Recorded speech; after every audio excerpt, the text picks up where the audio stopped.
What is up, guys, and welcome back to another video. And today we have 10 times Marvel and DC copied one another. Coming in at number 10, we have Superman and the Sentry. Since Superman is one of the most iconic superheroes to ever exist, it really isn't a surprise that many other comic book characters are inspired by him in some way. The Sentry is a superhero with superhuman strength, vision, stamina, and the ability to fly.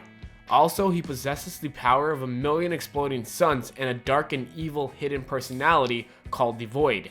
One similarity between these two superheroes is that they both have an S on their costumes.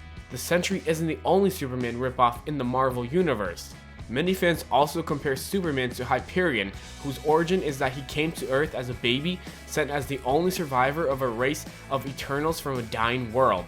Jonathan Hickman, a comic book writer and artist, said that Hyperion is not going to be Marvel's poor analog for Superman. Number 9, Captain America and Commander Steele. As soon as Commander Steele made his debut in 1978, many people noticed that he had many similarities with Marvel's most iconic superhero, Captain America. Commander Steele and Captain America both played a very important role in World War II. These two superheroes are known for being very patriotic. Henry Haywood, the first Commander Steele, was injured after a man attacked his base. His former biology professor, Dr. Gilbert Giles, enhanced his damaged body with mechanized steel devices that gave him superhuman strength, speed, and durability. Captain America, on the other hand, attempts to join the military but is rejected because he is too scrawny. Steve Rogers is used as a test subject for the Super Soldier Project and receives a serum that gives him strength, agility, and stamina. Number 8, the Winter Soldier and Red Hood. There was a time Bucky Barnes and Jason Todd were the greatest sidekicks, so it's impossible to not include them on this list. Before Bucky became the Winter Soldier, he was very loyal to Captain America, and before Jason became Red Hood, he was very loyal to Batman. In the Marvel Cinematic Universe, Steve thought that he lost his best friend after he saw him falling off of a train. In the DC Comics, Batman thought he lost someone who was always seen as his son after the Joker brutally murdered Jason with a crowbar. Both of these deaths were very tragic, but they did not stay dead for long. Later on, fans found out that Jason comes back to life by going in a Lazarus pit. Fans also found out that Bucky was actually captured and experimented on by a mad scientist named Zola in Captain America the Winter Soldier. Jason and Bucky came back to life. They were not the same person they used to be. Jason becomes an anti-hero named Red Hood who tries to control crime, while Bucky becomes a brainwashed assassin. Number 7, Darkseid and Thanos. As most people already know, Darkseid is the main villain for the Justice League, and Thanos is the main villain for the Avengers. They are the most powerful villains, and it always takes superheroes a very long time to beat them. They are evil godlike beings who seek to dominate the universe. Darkseid, created by Jack Kirby, made his first appearance 3 years before Thanos. Jim Starlin, the creator of Thanos, admitted that his villain was inspired by the mythology Kirby was building with his new gods. At first, Thanos actually looked nothing like Darkseid. Thanos was originally supposed to look like a new god, but that all changed once Roy Thomas didn't really like the idea. Thomas told Starlin to give Thanos a more powerful build. He also said, if you're going to steal one of the new gods, at least rip off Darkseid. Ever since then, people noticed that Darkseid and Thanos are basically the same characters. Number 6, Green Lantern Corps and Nova Corps. In case you didn't know, the Nova Corps are an intergalactic military force whose mission is to patrol the cosmos and attack anyone who threatens the safety of their jurisdiction. A mysterious Nova Force gave them many abilities including super speed, strength, and flight. Also, they can survive in the cold void of space for interstellar travel. All you have to do now is replace the word Nova with Green Lantern and you'll still end up with the same results. One difference between the two corps is that the amount of power the Green Lanterns can receive is determined by their will, while the amount of Nova Force a member can access is determined by their rank. So who came first? The most iconic Green Lantern Corps member, Hal Jordan, made his debut in 1959, which is 17 years before the Nova Corps made their first appearance. Number 5, Doom Patrol and X-Men. Many people think that X-Men came out before Doom Patrol, but that actually isn't true. It may or may not be a coincidence that X-Men came out a few months after Doom Patrol made its first appearance. So how exactly are these two teams similar?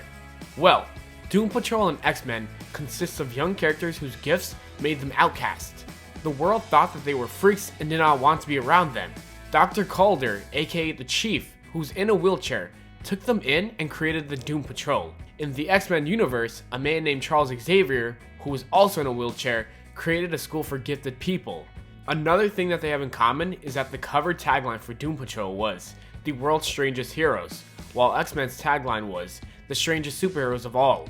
The only difference is that X-Men are born with mutant powers, whereas the Doom Patrol got their powers from accidents.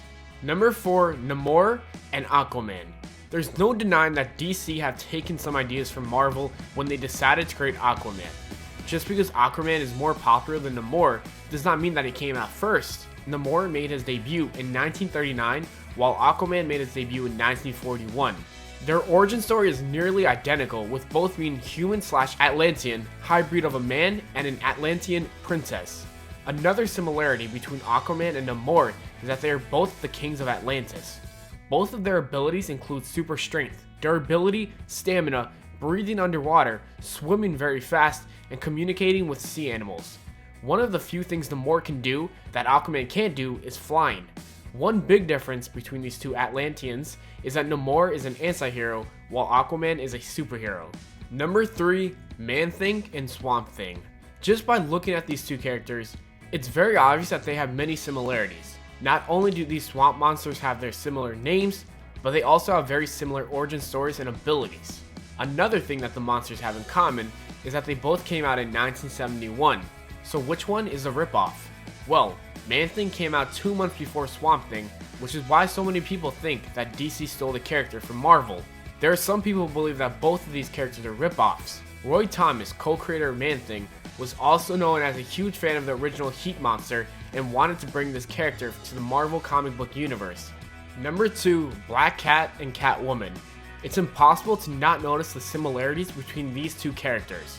Back in 1979, Marv Wolfman was looking for a new villain for Spider-Man. He decided to base his creation off of an old cartoon called Bad Luck Blackie. The cartoon was about a black cat that brought misfortune to many people. In the Marvel universe, Black Cat is a burglar who wears a tight leather costume and has claws at the tip of her fingers on her gloves. She's also one of Spider-Man's love interests. Does this sound familiar? Well, it should be, because Catwoman is also a burglar and she is the love interest of Batman. Catwoman made her first appearance 40 years before Black Cat, but that doesn't mean that Marvel completely ripped off DC. Catwoman didn't become the character we know her as today until 1987, which is 80 years after Black Cat made her first appearance. Number 1, Deadpool and Deathstroke. This copycat is one that almost everyone already knows about. Deadpool and Deathstroke are the greatest mercenaries in the history of the comics.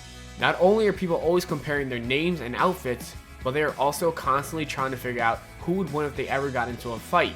The most obvious similarity between these two characters is that Deadpool's real name is Wade Wilson, while Deathstroke's real name is Slade Wilson. The creator of Deadpool, Rob Liefeld, even admitted that he named him Wade on purpose because he thought it was funny.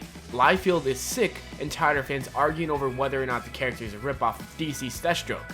A very big difference between these mercenaries is that Deadpool is known for being funny, while Deathstroke is a much more serious character. Well, that's it for this video, guys. Comment below if we missed out on any other copycats in the Marvel and DC universe. I hope you guys enjoyed the video. If you did, don't forget to leave a like and subscribe. Also, it would be much appreciated if you guys shared this video. I will see you all in the next video.